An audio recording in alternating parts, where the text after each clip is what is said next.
অসাংবিধানিক অগণতান্ত্রিক আইনকে প্রত্যাহারের জন্য। এবার যাওয়ার পথে দু একটা বিশৃঙ্খলা ঘটেছে, দু একটা অনৈতিক কাজ হয়েছে। এবার অনৈতিক কাজের পক্ষে আমি সাফাই কোনোদিন দিইনি, আগামীতেও দেব না। অনৈতিক কাজ হয়েছে, এটা হওয়া উচিত ছিল না।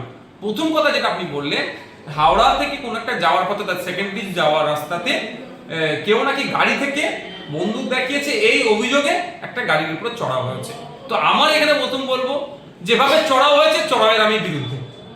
দ্বিতীয় আসি, যদি অভিযোগটা সত্যিই হয় তাহলে উচিত ছিল ওই গাড়িতে যারা ছিলেন, মানে যাদেরকে বন্দুক দেখিয়েছে, তারা তো কিন্তু গাড়িটা দাঁড় করে দিয়েছিল, নেবে গাড়িটাকে দরকার না আটকে রেখে প্রশাসনের হাতে তুলে দেওয়া এবং সেটাকে টোটাল ভিডিও ফুটেজ করা। কারণ তার কাছে যদি ওই বন্দুকটা আসলো কি করে ব্যক্তির হাতে, এই ধরনের সাধারণ মানুষ বন্দুক নিয়ে ঘুরতে পারে না, তাহলে ওরা আর্মস অ্যাক্টে তিনি কেস খেতেন, 25-26 আর্মস অ্যাক্ট আরো কি আছে সব আর্মস অ্যাক্ট কে দিত। এটা হচ্ছে লিগাল ওয়ে, সঠিক রাস্তাটা ছিল এটা। তা না করে যেভাবে চড়াও হলো, এটা আমি মনে করি, আমি বলছি, আমি আমার ব্যক্তিগত অপিনিয়ন হচ্ছে এটা হচ্ছে, এটাকে দেখিয়ে যারা হিন্দুত্ববাদী আছে, হিন্দু না যারা হিন্দুত্ববাদী, যারা বিজেপির মতো মানসিকতা নিয়ে চলে, যারা শুভেন্দু অধিকারী দিলীপ ঘোষের মতো মানসিকতা নিয়ে চলে, তারা এটাকে ধর্মীয় বিভাজনের দিকে ঠেলে দিচ্ছে। কি বলছে, মহাদেবের নাকি ছবি ছিল সেটাকে আক্রমণ করছে। আরে বোকা ছেলে যারা কথা বলছে বা বোকা লোক, ওই প্রোগ্রামে, গতকালকের প্রোগ্রামে যে গাড়িগুলো এসেছিল তার 80% গাড়ি তো নন মুসলিম ভাইদের। সেখানে কালী ঠাকুরের ছবি আছে, দুর্গা ঠাকুরের ছবি আছে, লক্ষ্মী ঠাকুরের ছবি আছে, বিভিন্ন ঠাকুরের ছবি আছে। সেই নিয়ে তো রীতিমতো তারা আসেছেন, তার প্রোগ্রাম করে ঘরে গেছেন, তো কারো তো কিছু হয়নি। এটা হলো, এটাকে তারা ধর্মীয় অ্যাঙ্গেলে দিচ্ছে, যেহেতু মুসলিম ধর্মের লোকেরা ওকাটা করেছে, ওই তো ধর্মীয় অ্যাঙ্গেলে দিয়ে দিচ্ছে। তবে আমি একটা অনুরোধ করব, আগামী দিনেও যারা মিটিং মিছিলে যাবেন, ওয়াকআপ নিয়ে আরো বেশি বেশি মিটিং মিছিল করতে হবে। মুসলিম সম্প্রদায়ের ধর্মীয় ভাবাবেগে আঘাত, সংবিধানের উপরে আঘাত, ধর্মচারণের উপরে আঘাত, তাদের পূর্বপুরুষের রেখে যাওয়া সম্পত্তিকে কেড়ে নেওয়ার অপচেষ্টা, এর বিরুদ্ধে আরো বেশি আন্দোলন সংগঠিত করতে হবে। কিন্তু অনুরোধ আমার এটাই, কারো প্ররোচনায় পা দেবেন না। হতে পারে এটা ছিল ওদের প্ররোচনা, গাড়ি থেকে বন্দুক দেখাবে, এইরকম করবে, এটাকে নিয়ে হই হবে। গতকালকে সিদ্দিকুল্লাহ চৌধুরী সাহেবদের বা জামাতুল্লাহ হিন্দের প্রোগ্রামটাকে কালিমালিপ্ত করার জন্য, বা অন্য কাদের প্রোগ্রামকে কালিমালিপ্ত করার জন্য এই করতে পারে, তাহলে আমাদের উচিত কি হবে, আমরা যেই প্রোগ্রামে বার হই না কেন, যারই ডাকে বার হই না কেন, অবশ্যই একবার দেখে নিতে হবে, নিয়ে যে বিক্রি করে দেবে না তো, বা এটা তো দেখতেই হবে। তারপরেও যে বার হচ্ছে, একটু চোখ কান খুলে রেখে বার হতে হবে। আরো দেখলাম যে চোখ কান খুলে রেখে বার হতে হবে। কি করতে হবে, যদি এই ধরনের ঘটনার সম্মুখীন হয়ে যায়, উচিত হবে কি, সর্বপ্রথম কাজ হবে আপনাদের যে লোকাল প্রশাসনের দ্বারস্থ হওয়া, আর টোটাল ঘটনাটাকে একটা ভিডিওগ্রাফি করে রাখা। আর না হলে আপনি মার খেলেন, আপনাদিকে বন্দুক তাক করলো, আপনি এসে একটু রক্তের গরম দেখিয়ে তার গাড়ির কাঁচটা ভেঙেছে, পুরো মুসলিম জাতিকে প্রশ্নের সম্মুখীন করে দিল। এই ধরনের আচরণ করবেন না।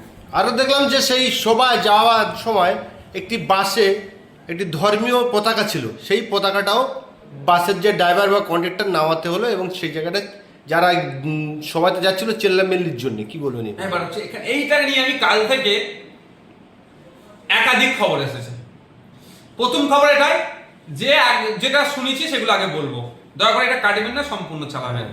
কারণ নাহলে আমি একটু স্পষ্ট কথা বলি তো অনেকে ঝাল হয়, আমাকে অনেকে, সেটা আমি যে ধর্ম থেকে বিলং করি তারাও আমার সম্পর্কে সমালোচনা করে, ভিন্ন ধর্মের মানুষও, আমার সবাই নয়, কিছু কিছু মানুষ আছে আমার ধর্মেরও বা ভিন্ন ধর্মের, আমার কথাকে সমালোচনা করে, পছন্দ হয় না যার, কিন্তু আমি একটু স্পষ্ট কথা বলতে পছন্দ করি। আমি 3 রকম কথা শুনেছি। প্রথম কথাটা হচ্ছে নাকি ওখানকার যারা উপস্থিত ছিল তারা নাকি বাধ্য করিয়েছে পতাকা খুলতে। দ্বিতীয় কথা শুনেছি যে ওই বাসে নাকি পতাকা লাগানো ছিল না, কয়েক মুহূর্তের মধ্যে কে নাকি এসে পতাকাটা লাগিয়ে দিয়েছে, সেই জন্য চিৎকার চেঁচামেচি হয়েছে। তৃতীয় কথা যেটা শুনেছি, ড্রাইভার না বা কন্ট্রাক্টর নাকি নিজে থেকে খুলে নিয়েছে। তাহলে 3 রকম কথা, আমি 3 রকম কথার উপরে রিয়াকশন দেব। প্রথম কথা হচ্ছে, যদি ইচ্ছাকৃতভাবে প্রেশার ক্রিয়েট করে হিন্দু ধর্মের ধর্মীয় ধ্বজাকে খোলার জন্য করে, তাহলে ওখানে পুলিশ দাঁড়িয়েছিল, পুলিশ কেন বিরুদ্ধে ব্যবস্থা গ্রহণ করেনি?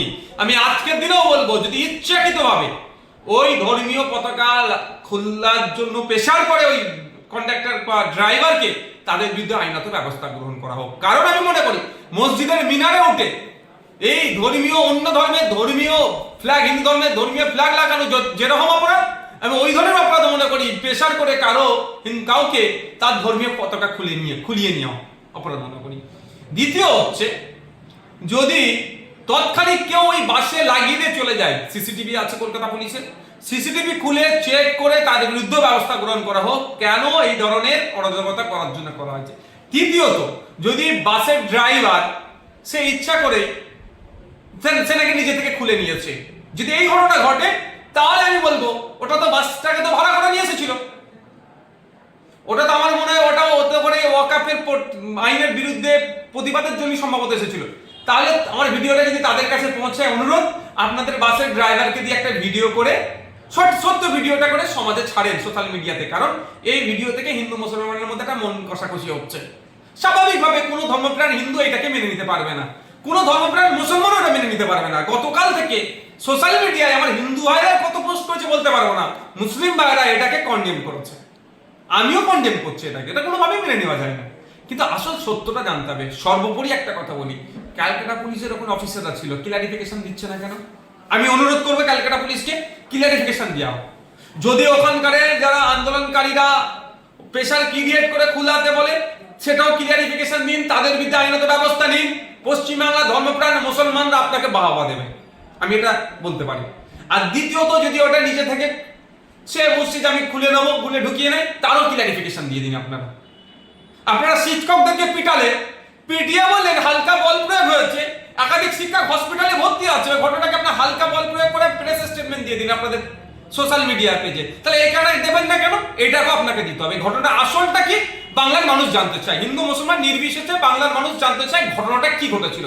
হিন্দুত্ববাদীরা, বিজেপিরা এটাকে তাদের ভোটের ইস্যু করাচ্ছে, আবার ওর হয়ে কেউ সাফাইও গাইছে।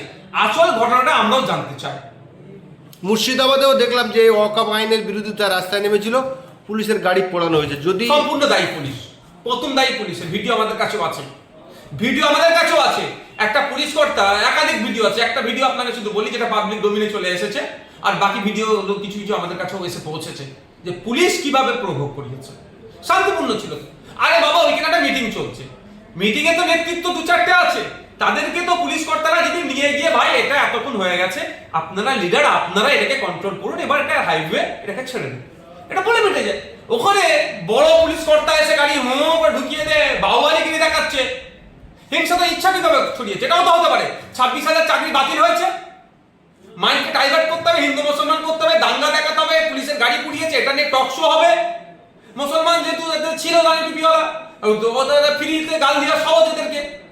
মহাকুম্ভ থেকে ধর্মীয় কাজ ফিরে আসার সময় রেল ভাঙচুর হলো, তা নিয়ে চর্চা হয় না, সেটাও অন্যায়। এনে পুলিশের গাড়ি পুরানোটাও অন্যায়, কিন্তু পুলিশের গাড়িটা কারা পুড়িয়েছে, কজনকে অ্যারেস্ট করেছে আমি জানতে চাই। যারা পুড়িয়েছে তাদেরকে অ্যারেস্ট করতে হবে, কিন্তু কারা অ্যারেস্ট করেছে কি ভিডিও ফুটেজ দেখাতে পারবে কারা পুড়িয়েছে? পুলিশের গাড়ি তো, পুলিশ তো ওখানে ছিল, তাহলে ভিডিও ফুটেজটা দেখার তো এরা গাড়িটা আগুন লাগাচ্ছিল, এরকম ভিডিও পেয়েছেন আপনারা? তো অনেক রহস্য থাকতে পারে, মানে আমার ওপেন, মানে আমার থিঙ্কিং, অনেক রহস্য থাকতে পারে, সত্যটা সামনে আসো। আমি অনুরোধ করবো এতটুকুই আপনাদের মাধ্যমে, আমরা 14ই এপ্রিল আমরাও যাচ্ছি শিয়ালদা থেকে ধর্মতলা বাবা সাহেব আম্বেদকর স্ট্যাচু পর্যন্ত, এবং সাথে সাথে যারা যেখানে ওয়াকফ এর আইনের বিরুদ্ধে প্রতিবাদ করছেন তাদের কাছে আমার একটা অনুরোধ, আপনারা দায়িত্বশীলতার পরিচয় দেবেন, নিজেরা ভলেন্টিয়ার হয়ে যাবেন। আপনারা যাচ্ছেন কিসের জন্য, আন্দোলনটা কেন করছেন? যে অন্যায়ের বিরুদ্ধে আন্দোলন করছেন, সে অন্যায়ের বিরুদ্ধে আন্দোলন করতে গেলে আপনি আবার অন্যায় পন্থা অবলম্বন কেন করবেন?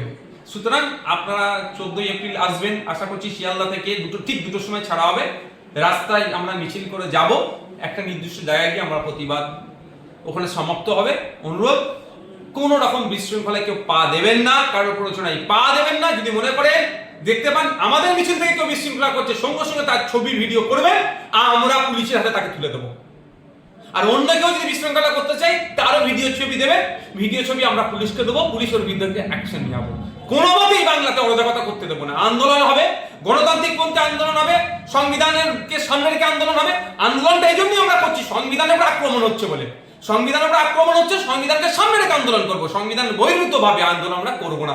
আর কেউ করতে চাইলে আমরা তাকে পুলিশের হাতে তুলে দেবো।